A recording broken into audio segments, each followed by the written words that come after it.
Hello everyone and welcome to your channel CS study aura. मुझे पता है कि ये वीडियो बहुत लेट आ रहा है। मेरे कुछ पर्सनल रीजंस की वजह से मैं बीच के टाइम में वीडियोस नहीं पोस्ट कर पा रही थी, जिसके लिए मैं बहुत ज़्यादा सॉरी फील कर रही हूँ।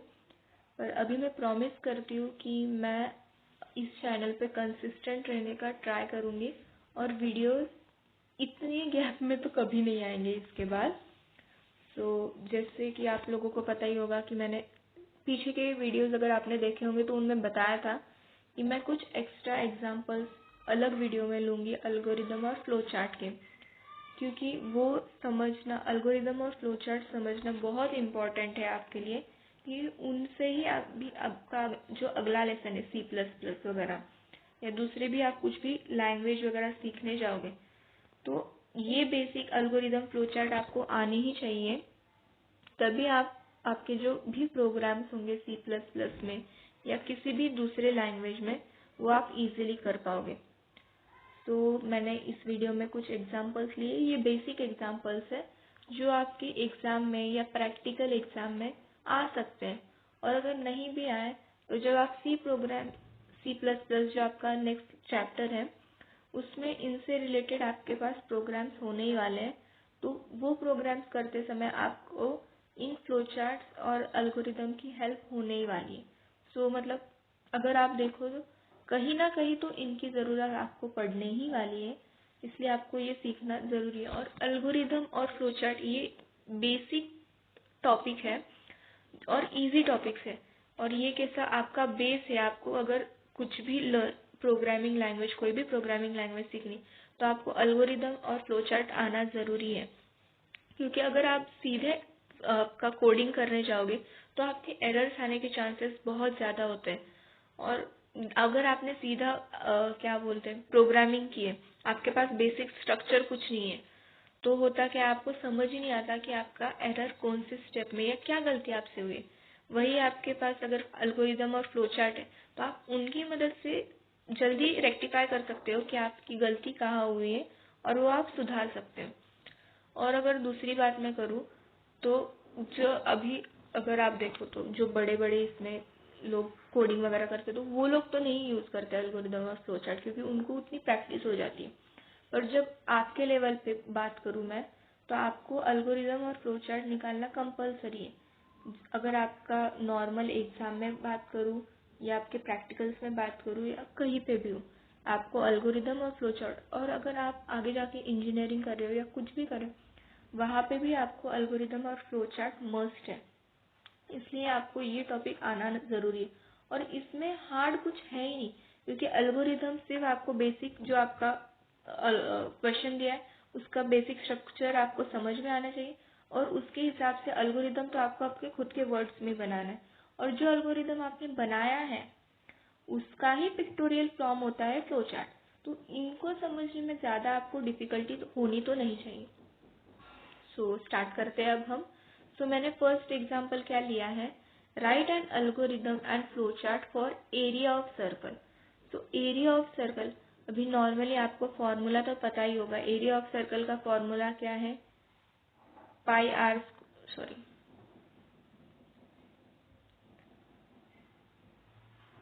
स्क्वायर, ये आपका एरिया ऑफ सर्कल का फॉर्मूला है। यहाँ पे क्या किया है मैंने, तो बेसिक अभी आपको पता होगा कि एल्गोरिथम का फर्स्ट स्टेप क्या होता है, स्टार्ट, और लास्ट स्टेप क्या होता है, स्टॉप। फर्स्ट स्टेप हमने डाल दी स्टार्ट। अब सेकेंड स्टेप में क्या आया, take number radius as R. तो हम क्या करेंगे, एक रेडियस लेंगे आर, जो कि क्या होगी एरिया ऑफ सर्कल, मतलब जो आपका एरिया ऑफ सर्कल निकालना है। तो सर्कल की हमने क्या ली है, रेडियस ली है, उसको हमने फॉर्मूला में डाला है A इक्वल्स टू, मतलब area equals to pi R square, मतलब पाई इंटू आर। तो अब इससे क्या होगा कि जो वैल्यू है पाई में पाई की वैल्यू क्या होती है आपकी 3.14, और आर जो भी आप डालो, अगर आपने 2 डाला है तो वो क्या होगा 2 का स्क्वायर होगा। तो ये जो है ये कैलकुलेशन कहाँ होगी, ए में होगी, एरिया में। और वो जो ए है वो हम अभी ए में, अगर मैंने कुछ भी वैल्यू डाली है यहाँ पे, वो सबका कैलकुलेशन करके जो रिजल्ट है वो कहाँ स्टोर होगा, ए में। और यहाँ पे एक गलती हुई है, यहाँ पे क्या आना चाहिए, प्रिंट ए आना चाहिए, क्योंकि हम क्या करें, हमारी वैल्यू कहाँ स्टोर हुई है, एरिया में। तो हमें प्रिंट क्या करवाना है, एरिया करवाना है, मतलब प्रिंट क्या होगा, ए। डिस्प्ले आपके स्क्रीन में क्या डिस्प्ले होगा, ए की वैल्यू डिस्प्ले होगी, एरिया ऑफ सर्कल की। और फिर लास्ट स्टेप क्या आती है, स्टॉप। उसी का अगर हम फ्लो चार्ट देखें तो सेम है, स्टार्ट आया, फिर क्या आया, हमने रेडियस वैल्यू हमने असाइन करी, फिर एरिया में area equals to 3.14 into R. तो अभी अगर देखें, अभी हमने समझो आर लिया है 4, तो ये क्या होगा 3.14 इंटू 4 ऐसा ये एरिया में असाइन होगा। और जो भी इसका कैलकुलेशन होगा वो कहाँ से स्टोर होगा, एरिया में, मतलब ए में। फिर हम क्या करेंगे, प्रिंट ए करेंगे, मतलब ये जो वैल्यू यहाँ पे स्टोर हुई है उसको हम प्रिंट करवाएंगे। और फिर क्या करेंगे, हमारी ये जो प्रोसेस है उसको स्टॉप करेंगे। तो ये क्या हुआ, एरिया ऑफ सर्कल के लिए एल्गोरिदम और फ्लो चार्ट। अब इसी वे से आप सरकमफरेंस ऑफ सर्कल निकाल सकते हो, फिर रेक्टेंगल का एरिया पैरामीटर, स्क्वायर का एरिया पैरामीटर, ऐसे सभी बहुत सारी चीज़ों का आप कुछ भी निकाल सकते हो। जैसे ट्रायंगल का भी एरिया और पैरामीटर निकाल सकते हो। तो मैंने यहाँ पे इन सब चीज़ों का जो आप सेम इसी वे से निकाल सकते हो, उनके फॉर्मूला लिख के दिए आपको। और ये बेसिक फॉर्मूलाज है, ये तो सबको लर्न ही होते हैं, क्योंकि आप देखने जाए तो, क्योंकि मैथ्स में ये बहुत यूज होते हैं। अब वही मैं बात करूँ तो इसमें ना एक और चीज़ हो सकती है कि जैसे अभी यहाँ पे क्या बोला है कि सिर्फ आपको एरिया ऑफ सर्कल बोला था, तो यहाँ पे क्या बोल सकते हैं, area of circle and circumference of circle, ऐसे दो चीज़ें भी बोल सकते हैं आपको ढूंढने में। तो उस टाइम क्या होगा कि जो फॉर्मूला है सरकमफरेंस का, तो वो क्या होगा, तो कैलकुलेट ए ये अलग कैलकुलेट होगा, और ये सी इक्वल्स टू इसका फॉर्मूला डाल के वो अलग कैलकुलेट होगा। तो प्रिंट करते समय प्रिंट ए और प्रिंट सी, मतलब एरिया ऑफ सर्कल भी प्रिंट करवाओगे आप और सरकमफरेंस ऑफ सर्कल भी प्रिंट कराओगे। ऐसे दो चीज प्रिंट होंगी, डिस्प्ले होंगे आपके स्क्रीन। ऐसे दो चीजें भी पूछ सकते हैं आपको आपके एग्जाम में। और अगर आप देखो तो आप बोलोगे कि वहां पे सिर्फ रेडियस था तो आर इक्वल्स टू, पर वही अगर मैं ट्रायंगल की बात करूं तो ट्रायंगल में अभी फॉर्मूला क्या दिया है हमें,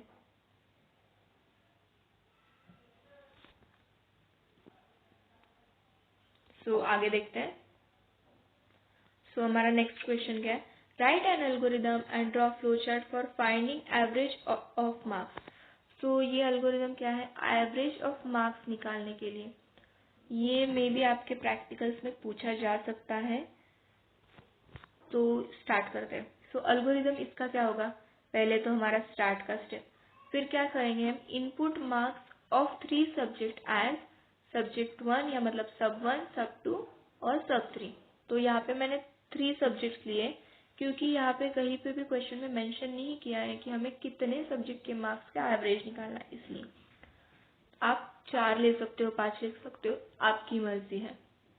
पर वही अगर आपको बताया है कि आपको 3 सब्जेक्ट के या 4 सब्जेक्ट के मार्क्स का एवरेज निकालना है, तो आपको उतने ही लेने होते हैं।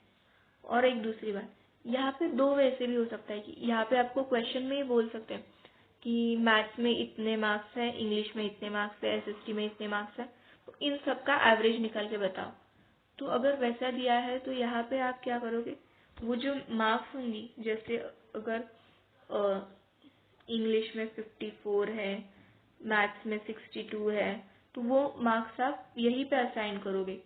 पर अगर नहीं दी होंगी प्रोग्राम में तो वो क्या होगा, यूजर डिफाइंड होगा। तो जब आप रन करोगे उसके बाद जो आपका यूजर है वो खुद से बाद में वो वैल्यूज डाल सकता है। ऐसे दो टाइप्स के प्रोग्राम हो सकते हैं। तो यहाँ पे हमारी स्टेप 2 हुई। तो स्टेप 3 में क्या किया मैंने, सम इक्वल्स टू 0। तो मैंने एक सम करके एक वैल्यू ली जिसको मैंने 0 असाइन की, क्योंकि मुझे उसमें कुछ तो ऐड करना है। तो स्टार्टिंग में तो वो वैल्यू ब्लैंक होनी चाहिए ना, इसलिए मैंने उसको क्या असाइन किया, 0 असाइन किया। फिर मैंने क्या किया, ऐड मार्क्स ऑफ 3 सब्जेक्ट। तो सब 1, सब 2 और सब 3, इन तीनों का मुझे एडिशन चाहिए। और वो कहाँ स्टोर होना चाहिए, तीनों का एडिशन करके वो स्टोर होगा सम में, इसलिए मैंने सम इक्वल्स टू क्या लिया था, 0। फिर एवरेज के लिए क्या होगा, जो ये सम है तो सम डिवाइडेड बाय 3, क्योंकि 3 सब्जेक्ट्स है हमारे पास, इसलिए हम क्या करेंगे, सम डिवाइडेड बाय 3 करेंगे और फिर क्या करेंगे कि प्रिंट सम एंड एवरेज। तो ये जो यहाँ पे हमने ऊपर सम किया है वो उसकी वैल्यू और ये जो एवरेज की वैल्यू दोनों प्रिंट करवाएंगे और फिर हमारा प्रोग्राम स्टॉप करेंगे। ऐसे ये एवरेज ऑफ मार्क्स का प्रोग्राम होता है। तो इसका फ्लो चार्ट भी सेम है, जैसे स्टार्ट किया, फिर हमने इनपुट मार्क्स किए, फिर हमने 3 सब्जेक्ट के मार्क्स ऐड किए और उसकी वैल्यू स्टोर की सम में, फिर क्या किया, एवरेज निकाला, ये जो सम है सम डिवाइडेड बाय 3 करके, सम डिवाइडेड बाय 3 करके, और फिर जो सम की वैल्यू है मतलब ये जो हमने फर्स्ट में निकाली और एवरेज की वैल्यू दोनों को डिस्प्ले करेंगे स्क्रीन पे और फिर हमारा प्रोसेस स्टॉप करेंगे।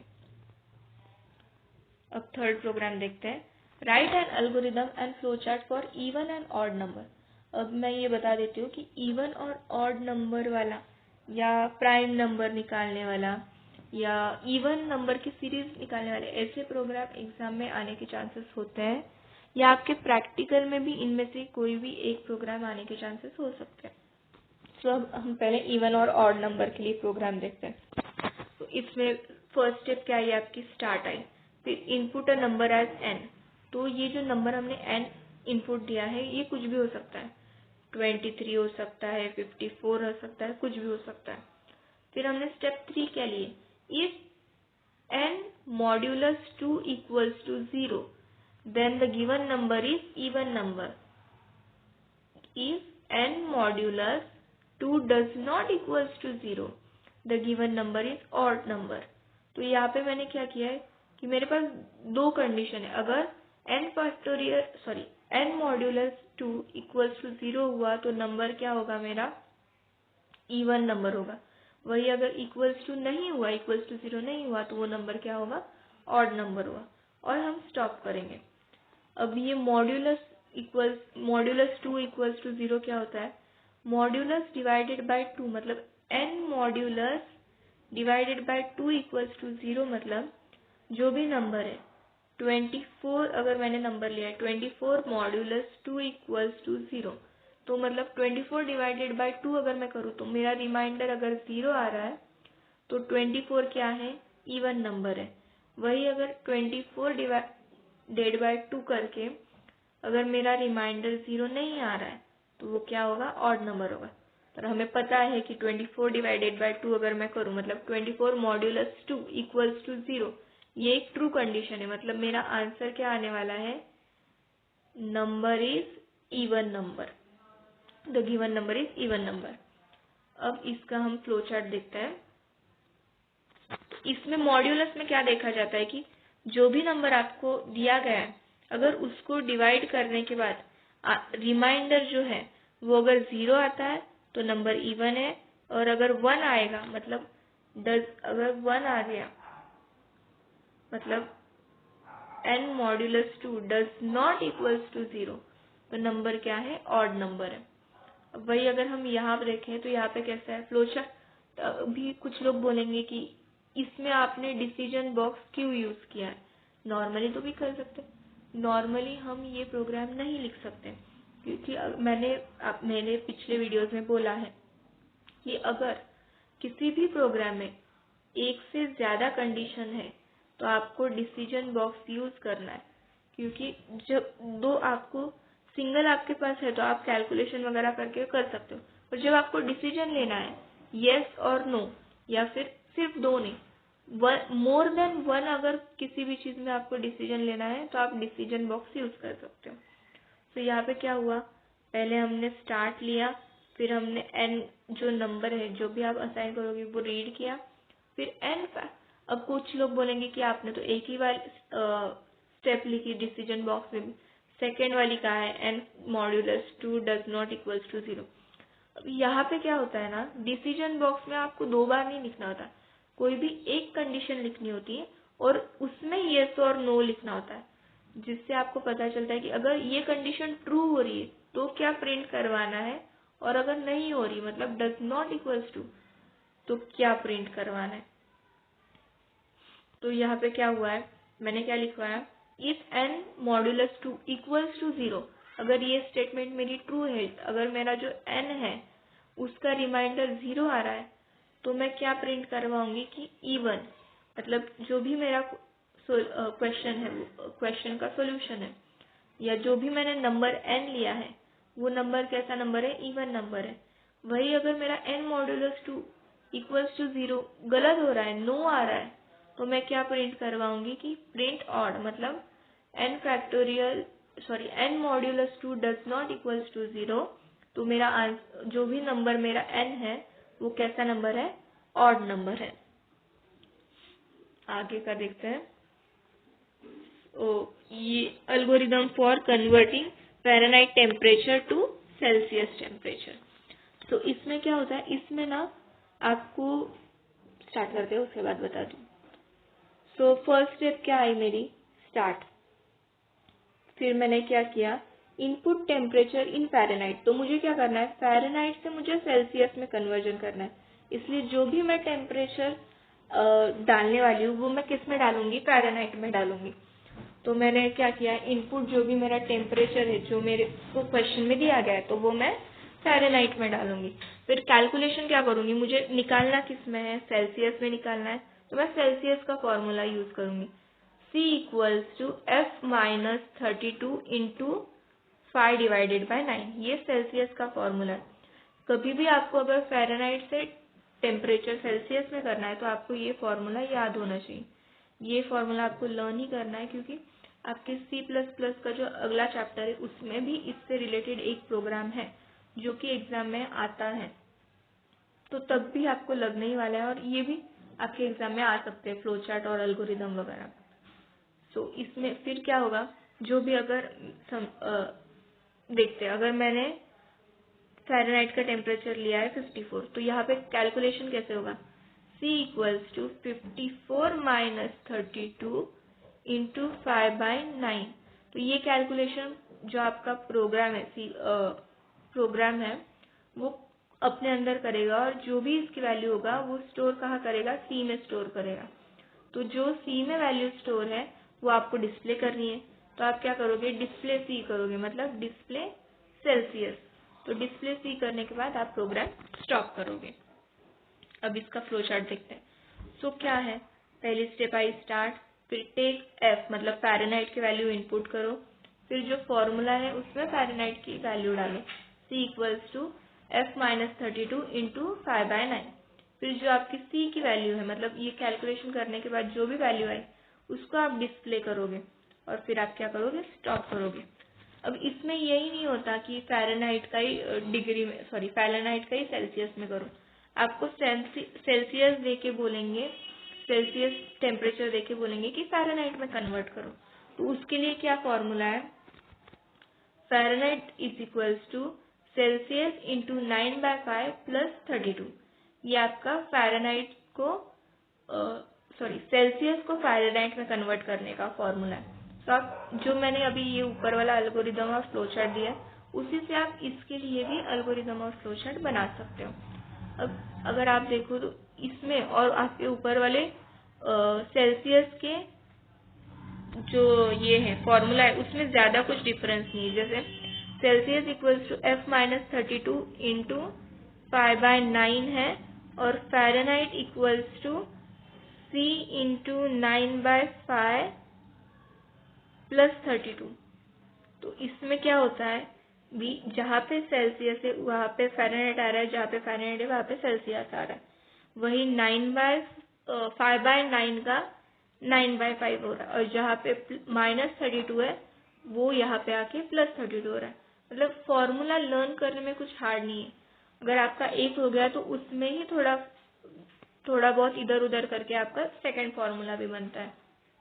तो आपको ये सब चीज़ें याद रखना बहुत ज़रूरी है, क्योंकि ये सब चीज़ें आपके एग्ज़ाम में आने ही वाले हैं। आई होप आपको आज के हमारे ये एल्गोरिदम और फ्लो चार्ट अच्छे से समझ में आए होंगे। अगर आपको एल्गोरिदम और फ्लो चार्ट से रिलेटेड कुछ भी डाउट हो तो आप मुझे कमेंट सेक्शन में बता सकते हो, और अगर आपके स्कूल कॉलेज में कुछ और अलग एग्जाम्पल्स लिए गए हैं एल्गोरिदम और फ्लो चार्ट्स के जो आपको समझ में नहीं आए हैं, तो आप वो भी मुझे कमेंट सेक्शन में बता सकते हो। मैं आपको वो समझा दूंगी अपने नेक्स्ट वीडियो में, क्योंकि एल्गोरिदम्स और फ्लो चार्ट्स और प्रोग्रामिंग के बहुत एग्जाम्पल्स हैं। आप जितने करोगे उतने कम है, और इतने सारे एग्जाम्पल्स लेना पॉसिबल नहीं है। इसलिए मैं जो मुझे लगते हैं कि इम्पोर्टेंट है वो करवा रही हूँ। अगर आपको कुछ एक्स्ट्रा और चाहिए तो आप मुझे आप कमेंट सेक्शन में बता ही सकते हो। और thank you for watching. If you like this video, please don't forget to like, share and subscribe our channel CS Study Aura.